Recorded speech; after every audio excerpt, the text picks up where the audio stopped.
Welcome back to Guldast episode 16۔ سب میرا پوچھ رہے ہوں گے ہے نا، عرشیا جو رات کو لیٹ سو کر اٹھی تھی روحانسی سی شکل بنائے ہیرا سے پوچھ رہی تھی۔ لازمی سی بات ہے، سب پوچھ رہے تھے۔ ہیرا نے بہت پیار سے جواب دیا۔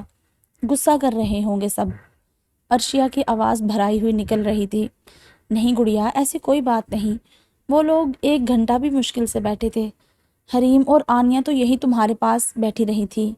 ہاں، روحان تھوڑا فکر مند تھا، ہیرا نے عرشیا کو چھیڑنے کے انداز میں دیکھتے ہوئے کہا۔ پھر آپ نے کیا کہا؟ عرشیا روحان کا نام سنتے ہی آنکھیں پوری کھول کر پوچھنے لگی۔ آہا، کیا بات ہے، میں نے کہا تم ٹھیک ہو، ابھی آ جاؤ گی۔ مجھے لگ رہا تھا تم جاگ جاؤ گی تب تک، لیکن وہ لوگ چلے ہی گئے۔ چلو، یہ بھی اچھا ہوا، ورنہ پھر مسئلہ ہوتا۔ دیکھو نا، تم بھی اتنی دیر سے اٹھی ہو۔ ہیرا اپنا بستر صحیح کرتی جمائیاں لیتے ہوئے کہہ رہی تھی۔ آپ سونے والی ہیں؟ عرشیا نے ہیرا کی جانب خوفزدہ نظریں کیے پوچھا۔ ہاں نا، بہت تیز نیند آ رہی ہے۔ ہیرا اب سونے کے لیے لیٹنے لگی تھی۔ لیکن مجھے تو نہیں نیند آ رہی، میں اکیلی کیا کروں گی جاگ کر، اور ویسے بھی آج تو میں بالکل اکیلی نہیں رہ سکتی۔ اسے شام کو ہونے والی بات یاد آئی۔ میری جان، تم سو کر اٹھی ہو، میں نہیں۔ ایک کام کرو، یہی میرے بیڈ پر آ جاؤ، ہو سکتا ہے لیٹے لیٹے تمہیں بھی نیند آ جائے۔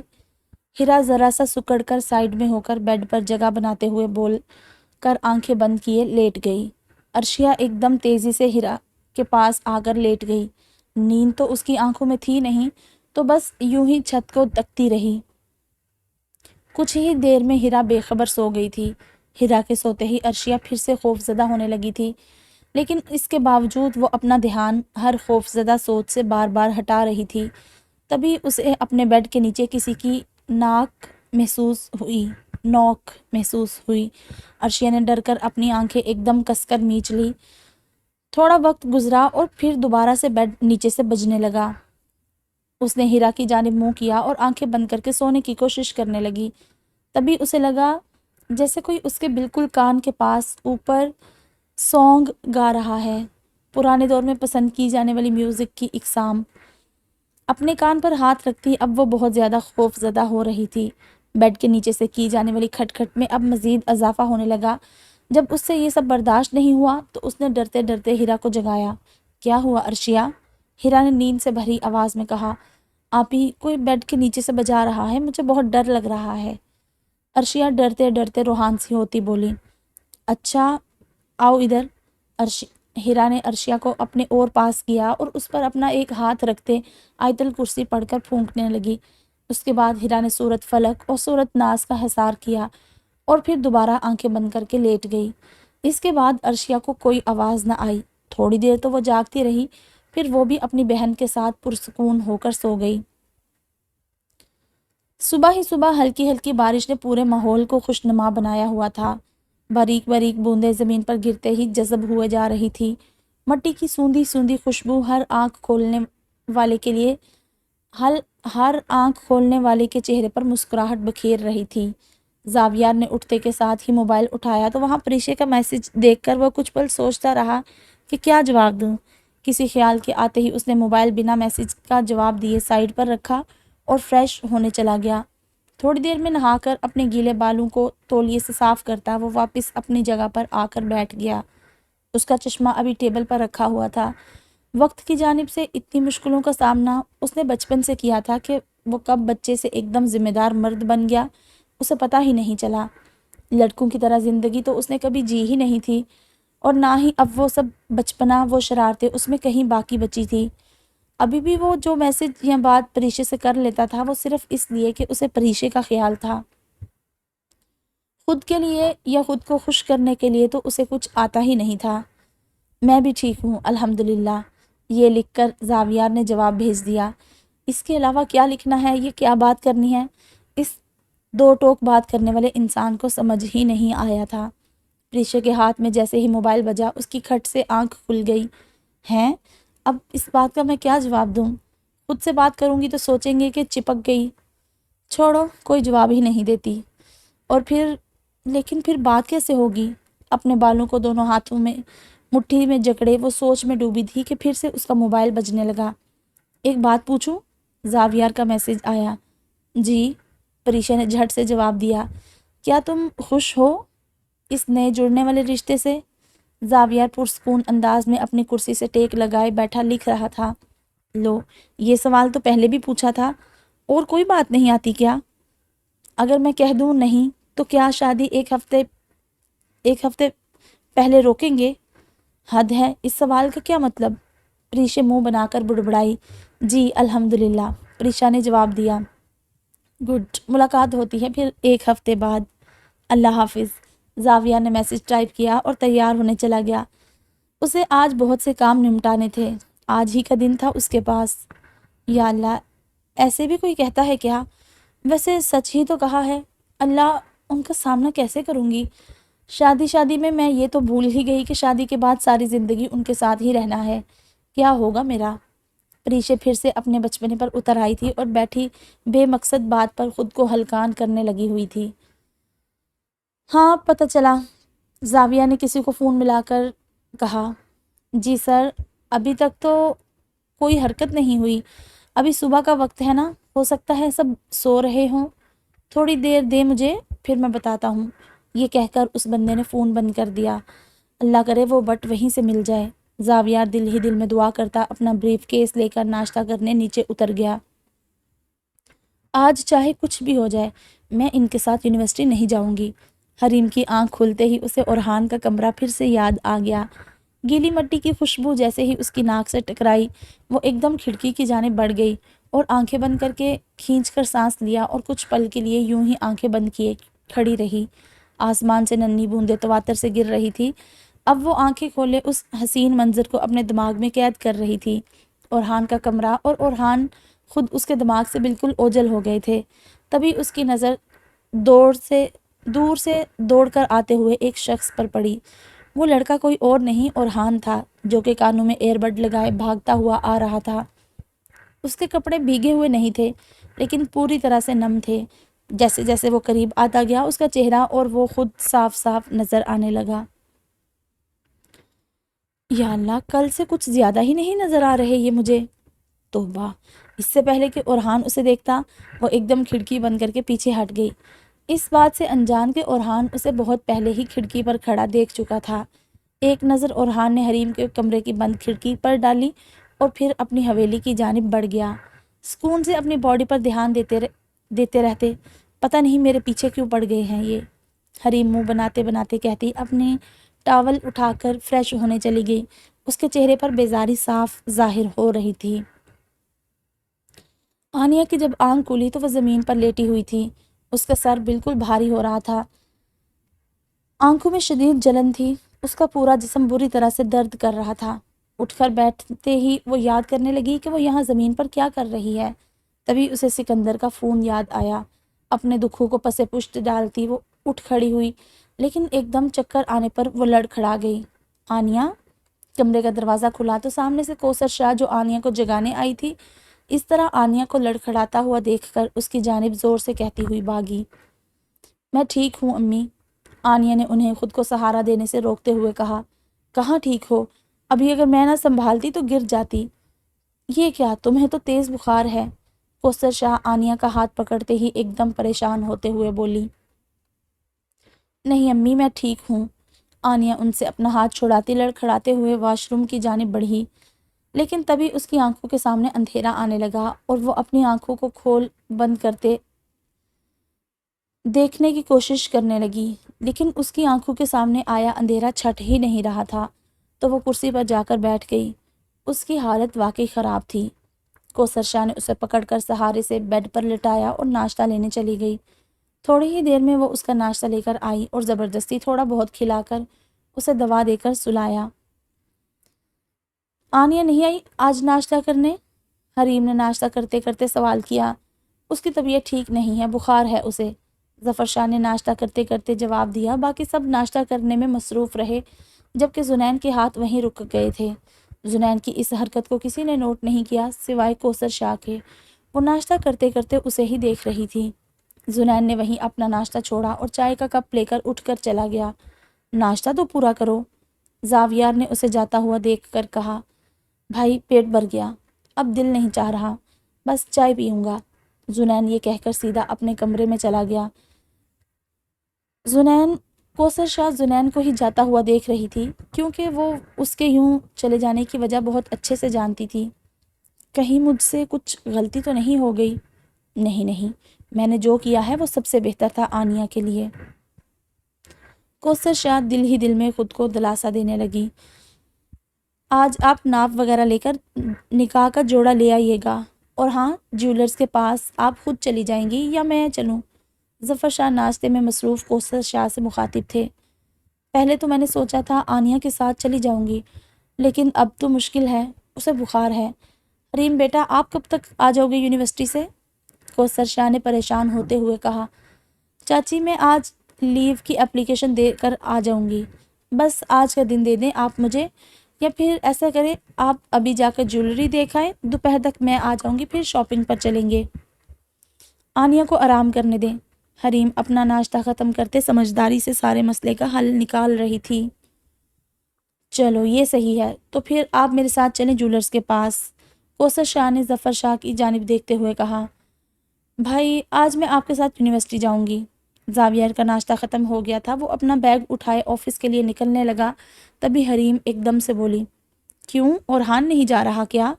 زاویار نے مڑ کر پوچھا، نہیں وہ آج نہیں جائیں گے۔ حریم نے بہانہ بنایا۔ کس نے کہا؟ پیچھے سے اورحان کی بھاری آواز گونجی۔ حریم اورحان کو دیکھتے ہی ایک دم جھینپ گئی۔ چلو اچھا ہوا اورحان تم آ گئے۔ زاویار اورحان کے کندھے کو تھپ تھپاتا گھر سے باہر چلا گیا، جبکہ حریم دل ہی دل میں افسوس کرنے لگی۔ کیوں؟ حریم نے اپنا بیگ اٹھاتے ہوئے دل میں الجھ کر کہا اور گھر سے باہر نکل گئی۔ حریم گاڑی کے پاس پہنچتے ہی پچھلی والی سیٹ پر بیٹھ گئی۔ اورحان جو کہ ڈرائیونگ سیٹ پر بیٹھا تھا اس کی اس حرکت سے چڑ گیا۔ تمہیں کتنی دفعہ بتانا پڑے گا کہ میں کوئی تمہارا ڈرائیور نہیں ہوں؟ اورحان مڑ کر حریم کی جانب آنکھوں میں شعلے لیے دیکھ کر بولا۔ حریم کھڑکی سے باہر ہی دیکھتی رہی۔ اس نے اورحان کے غصے کو مکمل نظر انداز کیا۔ تمہیں پتہ ہے مجھے ان حرکتوں سے سخت نفرت ہے۔ اورحان اس بار اپنے غصے کو کنٹرول کرتے ہوئے بولا، مجھے فرنٹ سیٹ پر سردی لگتی ہے اے سی کی وجہ سے، میں پیچھے ہی بیٹھوں گی۔ حریم نے بہانہ بنایا۔ ٹھیک ہے۔ اورحان ڈرائیونگ سیٹ سے اترا اور پیچھے والی سیٹ پر آ کر بیٹھ گیا۔ میں کوئی ڈرائیور نہیں ہوں، میں نہیں چلا رہا گاڑی۔ اورحان نے جیسے کو تیسا دیا والا منہ بنایا اور پورے سٹائل میں بالوں میں ہاتھ پھیرتا ہوا کھڑکی سے باہر دیکھنے لگا۔ اف کیا ہے؟ حریم اس کی اس حرکت سے بیزار ہوتی آگے کی سیٹ پر جا کر بیٹھ گئی۔ Good girl. اورحان پیچھے کی سیٹ سے اتر کر ڈرائیونگ سیٹ پر بیٹھتے ہوئے بولا۔ حریم نے اس کی بات کو انسنا کیا اور کھڑکی سے باہر دیکھنے لگی۔ پورے راستے ان دونوں نے کوئی بات نہیں کی۔ جیسے ہی گاڑی ڈپارٹمنٹ کے آگے رکی، حریم جھٹ سے گاڑی سے اتر گئی۔ اورحان کو اس کی حرکتیں دیکھ کر الجھن ہو رہی تھی۔ ایک تو تم مجھ سے بنا پوچھے میرے کمرے میں چلی گئی، اوپر سے اب مجھے ہی اگنور کر رہی ہو، مجھ سے دور ہو رہی ہو۔ مجھ سے دور رہنا ناممکن ہے اب تمہارے لیے حریم شاہ۔ اب تو بالکل نہیں، کیونکہ اب تم جان چکی ہو میرے جذبات کے بارے میں۔ جب تک چھپے تھے تمہارے لیے بہتر تھا، کیونکہ میں تمہیں کبھی کہنے کی ہمت نہ کرتا، لیکن اب جب تم نے خود ہی جان لیا ہے تو چاہے جہاں جاؤ، جتنا چاہے چھپ جاؤ، ہر راستہ تمہیں میری اورحان شاہ کی جانب لائے گا۔ اورحان حریم کو جاتے ہوئے دیکھ کر دل ہی دل میں بولا۔ چہرہ اس کا ابھی بھی ہر طرح کے تاثر سے پاک تھا۔ حریم نے کلاس میں پہنچتے ہی سکھ کا سانس لیا، لیکن اگلے ہی پل اس کی آنکھیں حیرت سے پھٹی کی پھٹی رہ گئی۔ فہد کے چہرے پر جگہ جگہ نیل کے نشان تھے، اس کا ہاتھ بھی جگہ جگہ سے زخمی تھا۔ فہد نے ایک نظر حریم کو دیکھا اور پھر غصے سے منہ موڑ لیا۔ ہاں تو پیچھا کرے گا حریم کا، اسے تنگ کرے گا، اپنی ہیرو گیری کہیں اور دکھانا، اورحان غصے سے اسے مارتے مارتے کہہ رہا تھا۔ حریم کو دیکھتے ہی فہد کی آنکھوں کے سامنے گزشتہ دن کے مناظر آ گئے جب اورحان اسے بری طرح سے مار رہا تھا۔ حریم فوراً سے کلاس سے باہر نکل گئی اور پورے ہال میں کسی کو تلاش کرنے لگی۔ مجھے ڈھونڈ رہی ہو؟ اورحان اس کے سائڈ میں کھڑا بولا۔ نہیں، حریم نے ایک دم گھبرا کر کہا۔ اچھا؟ اورحان ایک دم بیگ کو پکڑے اپنی کلاس کی طرف بڑھا، تبھی حریم کی آواز سے اس کے قدم رک گئے۔ آپ نے مارا ہے نا فہد کو؟ حریم نے ہمت جمع کر کے کہا۔ کیوں؟ میں کیوں ماروں گا اسے بھلا؟ اورحان نے معنی خیز انداز میں کہا۔ کیونکہ حریم کہتے کہتے ایک دم رک گئی۔ کیونکہ کیا وجہ ہے بتاؤ مجھے؟ اورحان کی آنکھوں میں ایک الگ ہی کشش آ گئی تھی اور اس کا کہنے کا انداز بھی بلا کا جان لیوا تھا کہ حریم کے لب ہلنے سے قاصر ہو گئے۔ کچھ نہیں، یہ کہہ کر حریم اپنی کلاس کی جانب بڑھ گئی۔ اس کا دل اچھل کر حلق میں آ گیا تھا۔ مجھے اس سب کی امید نہیں تھی۔ تم یوں میرے حواسوں کے ساتھ کھیلو گی؟ میں نے نہیں سوچا تھا۔ اورحان دل ہی دل میں حریم سے مخاطب تھا۔ کچھ کرنا پڑے گا تمہارا حریم شاہ۔ سامنے بینچ پر بیٹھی شفق جو نہ جانے کب سے اورحان کے عشق میں مبتلا تھی، اورحان کی آنکھوں میں حریم کے لیے جذبات دیکھ کر غصے میں اٹھی اور وہاں سے بڑبڑاتے ہوئے چلی گئی۔ کہاں پھنس گئی میں؟ حریم نے دل ہی دل میں الجھتے ہوئے کہا۔ کہاں پھنس گیا میں؟ اچھا خاصا بے پرواہ سا رہتا تھا۔ پہلے یہ لڑکی مجھے اپنی جانب کھینچتی تھی اور اب یہ مجھے پاگل کر رہی ہے۔ تم کیوں گئی میرے کمرے میں؟ اورحان اپنی حالت کو دیکھ کر طیش میں آنے لگا تھا۔ اسے اپنا یوں حریم کے سامنے بے قابو ہو جانا پسند نہیں آ رہا تھا۔ وہ ہمیشہ لڑکیوں سے دور رہا تھا، لیکن اب ایک لڑکی کے لیے یہ سب ناممکن سا ہوتا جا رہا تھا۔ وہ چاہ کر بھی خود کو اس کے بارے میں جب سوچنے سے روک نہیں پایا تو چلتی کلاس سے بیگ اٹھا کر نکل گیا۔ ڈپارٹمنٹ سے باہر آتے ہی اس نے سگریٹ جلائی اور سگریٹ کے گہرے گہرے کش لیتا دھواں آسمان کی جانب چھوڑنے لگا۔ اف، پھر یہ یہاں ہے؟ توبہ گنڈے موالی۔ حریم جو کہ اپنی لیو اپلیکیشن دینے ڈین کے آفس گئی تھی، راستے میں ہی اورحان کو سگریٹ پیتا دیکھ منہ بنا کر بولی، لیکن اس سے پہلے اورحان اس کی جانب دیکھتا وہ فوراً وہاں سے چلی گئی۔ روحان تیزی سے اپنے کمرے سے نکلتا سیڑھیاں اتر رہا تھا اور ساتھ ہی ساتھ گھر میں کوئی ہے کی آواز بھی لگا رہا تھا۔ بیٹا گھر میں کوئی نہیں، تمہارے امی ابو جیولر کے پاس گئے ہیں، حریم یونیورسٹی اور زاویار اپنے آفس، باقی بچی آنیا تو وہ بیمار ہے۔ اب تم بتاؤ کیا کام ہے؟ فرقان شاہ اپنی ویل چیئر چلاتے ہوئے کمرے سے باہر آ کر کہنے لگے۔ ارے دادو، وہ آنیا کو کچھ کھلانے کا کہا تھا امی نے، لیکن وہ ابھی تک سو رہی ہے اور اب مجھے ایک ضروری میٹنگ میں جانا ہے، تبھی کسی کو ڈھونڈ رہا تھا۔ روحان اپنی شرٹ کے کف بند کرتے ہوئے کہنے لگا۔ میں تو جا نہیں سکتا، اوپر تم زنین کو بول دو، وہ دیکھ لے گا آنیا کو، وہ شاید گھر پر ہی ہے۔ فرقان شاہ نے مسئلے کا حل بتایا جو روحان کو بھی ٹھیک لگا۔ اس نے زنین کو فون کیا اور دروازے سے باہر جاتے تمام ہدایات دی جو اسے ملی تھی اور گھر سے چلا گیا۔ زنین جو کہ اپنے کمرے میں پہلے سے پریشان بیٹھا تھا، وہ اچھی طرح جانتا تھا کہ سکندر آنیا کی قدر نہیں کرتا، اور ایسا اس نے کئی بار اپنی آنکھوں سے دیکھا اور کانوں سے سنا تھا جب وہ امریکہ میں رہتا تھا۔ لیکن آنیا کے چہرے کی اداسی اسے پریشان کر رہی تھی۔ وہ بس آنیا کو اپنی زندگی میں خوش دیکھنا چاہتا تھا اور اب وہ اس معاملے میں بے بس تھا۔ روحان کے فون کا سن کر وہ کچھ دیر تو یوں ہی بیٹھا رہا، پھر ہمت کر کے اٹھا اور کچن سے کچھ سیب لے کر آنیا کے کمرے کے دروازے پر پہنچا۔ 2 بار ناک کرنے پر ہی اندر سے آ جائیں کی آواز آ گئی۔ آنیا جو کہ اس بات سے انجان تھی کہ دروازے پر کون ہے، یوں ہی لیٹے لیٹے بول دی۔ میں ہوں زنین۔ زنین جانتا تھا کہ اس طرح اس کے کمرے میں جانا ٹھیک نہیں ہوگا، تبھی اپنا نام بتایا۔ زنین کی آواز سنتے ہی آنیا حیرت سے دروازے کو دیکھنے لگی۔ آ جاؤں؟ زنین نے پھر سے اجازت طلب کی۔ 1 منٹ۔ آنیا نے اٹھ کر اچھے سے دوپٹہ اوڑھا اور خود کو صحیح کرنے لگی۔ آ جاؤ۔ آنیا کا چہرہ ابھی بھی اداس تھا، تھکا ہوا تھا، بالکل مرجھائے پھول کی طرح۔ سیب لایا ہوں تمہارے لیے، زنین نے اندر آتے چہرے پر مسکراہٹ سے جائے کہا۔ تم کیوں لے آئے؟ کسی اور کو دے دیتے، کسی اور کو کہہ دیتے۔ آنیا زنین کی موجودگی میں کمفرٹیبل محسوس نہیں کر رہی تھی۔ سب گئے ہوئے ہیں، روحان بھائی نے کہا تھا تبھی آیا ہوں۔ زنین سیب کی اس پلیٹ کی جانب دیکھتے ہوئے کہہ رہا تھا۔ جب سے کمرے میں آیا تھا اس نے ایک بار بھی آنیا کی جانب نہیں دیکھا تھا۔ اس کی ضرورت نہیں، مجھے نہیں کھانا، آنیا بھی اپنی انگلیوں کو دیکھ کر کہہ رہی تھی۔ تھوڑا سا کھا لو۔ زنین نے سیب کے ٹکڑے کر کے آنیا کے آگے رکھ دیے۔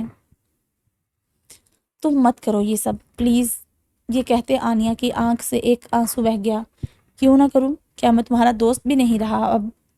زنین نے آنیہ کی جانب شکایتی نظریں کیے کہا، میرا تو کچھ بھی نہیں رہا، میں تمہیں کیا بتاؤں؟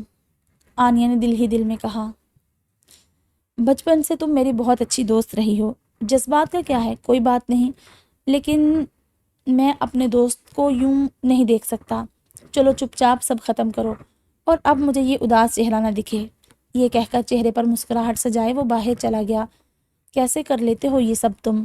کیا تمہیں دکھ نہیں ہوتا؟ کیا تمہیں مجھ پر غصہ نہیں آتا؟ کیوں نہیں آتا؟ کیوں ہو تم ایسے؟ کیوں کوئی شکایت نہیں کرتے؟ آنیہ زنین کے جانے کے بعد دل ہی دل میں اس سے مخاطب تھی۔ سفید حویلی میں بھی آج کا سورج خوب افراتفری لے کر ابھرا تھا۔ ہر طرف ہلچل مچی ہوئی تھی۔ کوئی گیسٹ کی لسٹ بنا رہا تھا تو کوئی شاپنگ کی لسٹ بنانے میں مصروف تھا۔ ان سب میں سب سے الگ تھلگ بیٹھی عرشیہ ہر ایک کو کام میں لگا دیکھ کر مسکرا رہی تھی۔ چلو بیٹا اٹھو، تمہاری بھی شادی ہے، جلدی جلدی کام پر لگو۔ پریشے عرشیہ کے پاس آ کر اسے چھیڑنے لگی۔ میں کیا کروں گی؟ عرشیہ نے معصومیت سے کہا۔ نہیں میری جان، تم بس دلہن بن جانا، باقی کام کا کیا ہے؟ پریشے اس بار طنز کرتے ہوئے اسے چھیڑ رہی تھی۔ دیکھو لڑکیوں، یہ سب بند کرو، شاپنگ پر کون کون چل رہا ہے یہ بتاؤ۔ ہیرا ان دونوں کے پاس آ کر مصروف سے انداز میں بولی۔ میں تو لازمی، پریشے نے جھٹ سے کہا۔ گھر پر کون ہوگا؟ عرشیہ نے سوال کیا۔ کوئی نہیں، سب کہیں نہ کہیں جا رہے ہیں، ہیرا نے لسٹ میں ایک اور چیز کا اضافہ کرتے ہوئے مصروف سے انداز میں کہا۔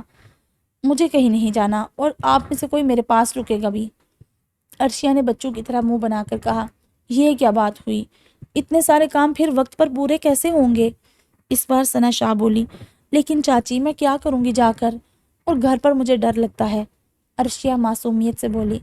دادا صاحب بھی جا رہے ہیں، گھر پر کوئی نہیں ہوگا، بہتر ہے تم بھی چلو، ہیرا نے اپنا بیگ اٹھاتے ہوئے کہا۔ اچھا رکے، میں چادر لے کر آتی ہوں۔ عرشیہ اپنے کمرے میں گئی اور چادر ڈھونڈنے لگی۔ ہر جگہ دیکھنے پر بھی جب اسے اس کی چادر نہ ملی تو وہ اپنا ایک بڑا سا دوپٹہ سلیقے سے لپیٹ کر چلی گئی۔ کلاسز ختم ہو گئی تھی اور اب پھر سے اس کا سامنا کرنا تھا۔ یہی بات اسے پریشان کیے ہوئے تھی۔ وہ ہر ایک کے دل پر راج کرتا تھا۔ اس کی شاندار پرسنالٹی پر یونیورسٹی کی کئی لڑکیاں فدا تھیں، لیکن اس بیچارے کی قسمت دیکھو، اس کا دل جس پر آیا وہ اس کی موجودگی سے ہی بیزار تھی۔ گاڑی کے پاس کھڑا وہ اسی کا انتظار کر رہا تھا۔ جیسے ہی وہ گاڑی کے قریب آئی، اورحان نے دروازہ کھول کر اسے اندر بیٹھنے کا اشارہ کیا۔ یا اللہ خیر، یہ انہیں کیا ہو گیا؟ میرے لیے دروازہ کھول رہے ہیں؟ حریم اپنے چشمے کو اوپر کرتے حیرت سے اورحان کی یہ حرکت دیکھ کر دل ہی دل میں گھبراتے ہوئے بولی۔ اورحان نے حریم کی گھبراہٹ کو نوٹ کر لیا تھا۔ گہرے بادلوں سے بھرے آسمان کے نیچے ڈارک بلو شرٹ پہنے وہ شخص بلا کا حسین لگ رہا تھا، لیکن اس شہزادے کو سامنے سے آتی گھبرائی ہوئی لڑکی اپنے حصار میں لیے ہوئے تھی۔ حریم بنا ایک نظر اس وجیہہ شخص پر ڈالے گاڑی میں جھٹ سے بیٹھ گئی۔ کیا ہو گیا ہے مجھے؟ یہ لڑکی مجھے پاگل کر دے گی۔ اچھا خاصا کھڑا تھا، یوں ہی بیٹھ جاتا آ کر گاڑی میں، کیا ضرورت تھی یہ سب کرنے کی؟ اورحان حریم کو آتا دیکھ دل کے ہاتھوں مجبور ہو گیا تھا، لیکن اب اسے اپنی حرکت پر غصہ آنے لگا تھا۔ وہ بڑبڑاتا ہوا آ کر گاڑی میں بیٹھ گیا۔ حریم بار بار اپنے ہاتھوں کی انگلیوں کو مروڑ رہی تھی۔ اس کے خشک ہونٹ اس بات کی گواہی دے رہے تھے کہ وہ بہت زیادہ ڈری ہوئی ہے۔ اس کو کیا میں کھا جاؤں گا جو یہ ایسے ریئیکٹ کر رہی ہے؟ حریم شاہ خود کو سنبھال لو، بار بار مجھے احساس نہ دلاؤ کہ تم میرے جذبات جانتی ہو، کیونکہ پھر تم مجھے نہیں سنبھال پاؤ گی۔ اورحان حریم کے کانپتے ہاتھوں کو دیکھتے ہوئے دل ہی دل میں بولا۔ ابھی وہ دونوں خود کو کنٹرول کر ہی رہے تھے کہ ایک دم سے زوردار بادل گرجا اور بارش شروع ہو گئی۔ بارش کو دیکھتی ہی حریم سب کچھ بھول بھال کر ایک دم آنکھیں کھولے، چہرے پر بڑی سی مسکراہٹ سجائے بارش کو دیکھنے لگی، جبکہ اورحان جو پہلے ہی حریم کی موجودگی میں خود کو بڑی مشکل سے کنٹرول کیا ہوا تھا، اب اس کی یہ تمام حرکتیں دیکھ کر اور زیادہ بار بار اس کی جانب متوجہ ہو رہا تھا۔ مت کرو حریم یہ سب، تمہاری یہ معصومیت، یہ بچپنا مجھے تمہاری جانب اور کھینچتا ہے، مجھے بے بس مت کرو۔ اورحان کو اب خود کی حالت پر غصہ آنے لگا تھا۔ بند کرو یہ کھڑکی، شیشہ اوپر چڑھاؤ، اورحان غصے سے بولا۔ حریم اورحان کی آواز سن کر ایک دم گھبرا گئی اور ہاتھ اندر کر کے ایک دم شیشہ اوپر کر دیا۔ اسٹیئرنگ کو سختی سے پکڑے اورحان کے ہاتھوں پر جیسے ہی حریم کی نظر گئی وہ بالکل سیدھی ہو کر بیٹھ گئی۔ زاویار بھائی اور زنین مجھ پر اتنا بھروسہ کر کے اپنی بہن کے ساتھ بھیجتے ہیں اور ایک میں ہوں جو ان کے بھروسے کا یہ فائدہ اٹھا رہا ہوں۔ تف ہے تم پر اورحان شاہ۔ اورحان اب زور زور سے ہارن بجا رہا تھا۔ بارش کی وجہ سے گاڑیوں کی سپیڈ سلو ہو گئی تھی، لیکن اورحان جو کہ جلد سے جلد گھر پہنچ جانا چاہتا تھا، اسے نہ بارش کی پرواہ تھی نہ ہی ٹریفک جام کی۔ بالآخر وہ دونوں گھر پہنچ گئے تھے۔ حریم تو فوراً ہی حویلی کی جانب بڑھ گئی، جبکہ اورحان کچھ دیر کے لیے خود کو سنبھالتا وہیں گاڑی کے اندر آنکھیں بند کر کے منہ اوپر کیے بیٹھ گیا۔ خیریت تو ہے لڑکے؟ زنین گاڑی کا دروازہ کھول کر اندر بیٹھتے ہوئے بولا۔ ارے تم؟ اورحان نے زنین کی آواز سنتے ہی فوراً آنکھیں کھول لی۔ ہاں میں، لے لی چھٹی؟ زنین نے اپنے جوش بھرے انداز میں کہا۔ ہاں لے لی، اورحان اپنی آنکھوں کو انگوٹھے اور انگلی کی مدد سے مسلتے ہوئے بولا۔ اور حریم نے؟ زنین نے پھر سے سوال کیا۔ مجھے کیا پتا، تمہاری بہن ہے، پوچھ لو جا کر، میں اس پر سارا دن نظر تھوڑی رکھتا ہوں۔ اورحان جو پہلے ہی حریم کے خیالوں سے جوجھ رہا تھا، زنین کے منہ سے حریم کا نام سن کر جنجلا گیا۔ او بھائی کیا ہو گیا ہے، خیر ہے؟ اورحان کے ایک دم چلانے پر زنین اسے ٹھنڈا کرنے لگا۔ ہاں یار خیر ہے، دماغ گھوم رہا ہے۔ اچھا یہ سب چھوڑو، تم نے جنگل کے بارے میں کچھ پتہ کیا؟ اورحان نے ٹاپک بدلا۔ نہیں ابھی نہیں، میں شادی کی دنوں میں کوئی بکھیڑا کھڑا نہیں کرنا چاہتا۔ شادیاں خیر خیریت سے نمٹ جانے دو، پھر ہی میں سکون سے اس سب کا پتہ لگاؤں گا۔ زنین جنگل کی جانب دیکھ کر کہہ رہا تھا۔ اس کے ہونٹوں کی مسکراہٹ پل بھر میں ہی غائب ہو گئی تھی۔ عرشیہ کو آج کل تنگ کر رہی ہے وہ، اس بات کو زیادہ سب اچھال نہیں رہے ہیں، لیکن مجھے ڈر ہے کہ کہیں…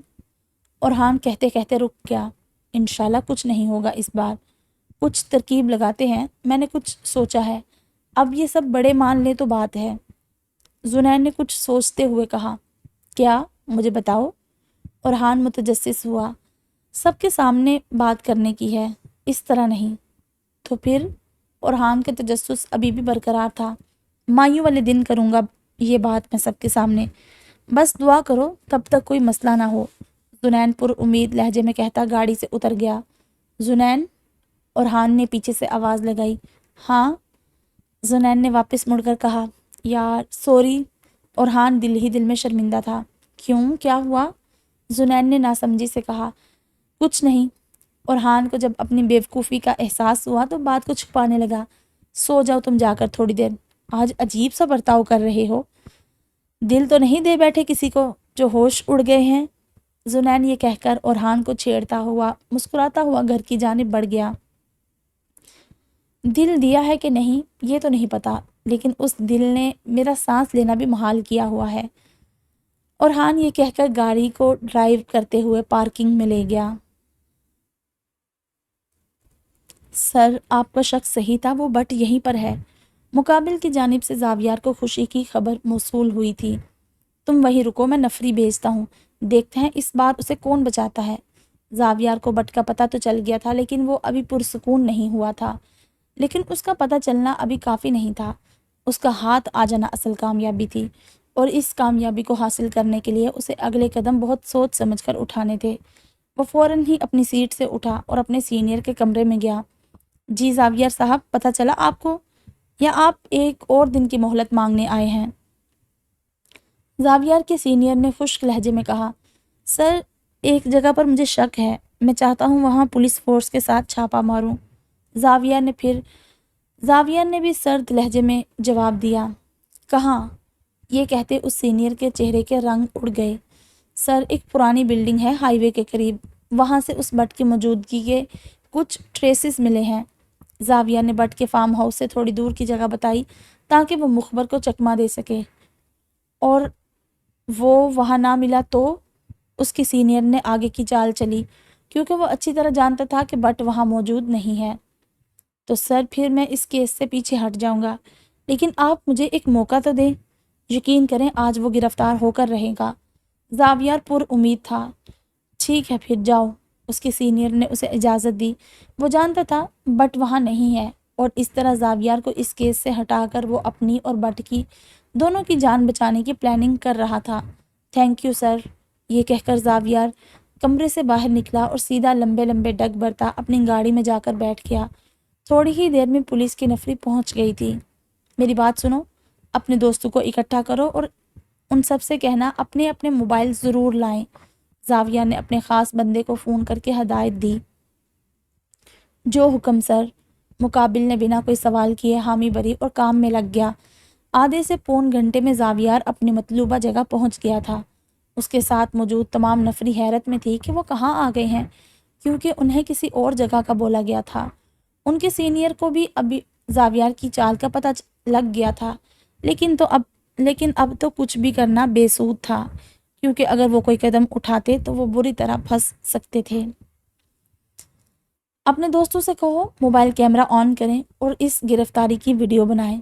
زاویار نے میسج ٹائپ کر کے سینڈ کیا۔